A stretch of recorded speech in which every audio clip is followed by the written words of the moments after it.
ગાંધીનગર શહેરમાં વાઇબ્રન્ટ સમિટના મહેમાનોને આવકારવા માટે તંત્ર પૂરજોશમાં તૈયારીઓ કરી છે. બ્યુટિફિકેશન પ્રોજેક્ટની સાથે શહેરના મુખ્ય માર્ગને પણ સ્વચ્છ બનાવવામાં આવી રહ્યા છે. રોડના રીસર્ફેસિંગ તથા જે સ્થળ પર ફૂટપાથ ઉખડી ગયા છે ત્યાં નવા ફૂટપાથ બનાવવામાં આવે છે.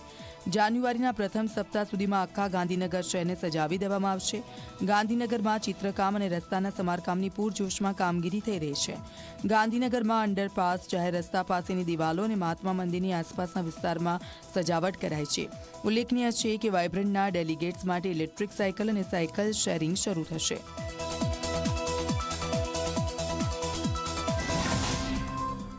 ગાંધીનગરની અંદર જે વીવીઆઈપી અથવા તો જે ડેલિગેટ્સ આવવાના છે બધા જ રૂટ ઉપર બ્યુટિફિકેશનથી માંડીને અલગ અલગ પ્રકારની લેન્ડસ્કેપિંગની અલગ અલગ પ્રકારની કામગીરી અત્યારે દિવસ રાત પૂરજોશમાં ચાલી રહી છે. અને વાઇબ્રન્ટ પહેલાં આ બધા જ એજન્સીઓ અને બધા જ કોન્ટ્રાક્ટરોને એ પૂર્ણ કરવા માટેની મહાનગરપાલિકામાંથી સૂચના પણ આપવામાં આવેલી છે.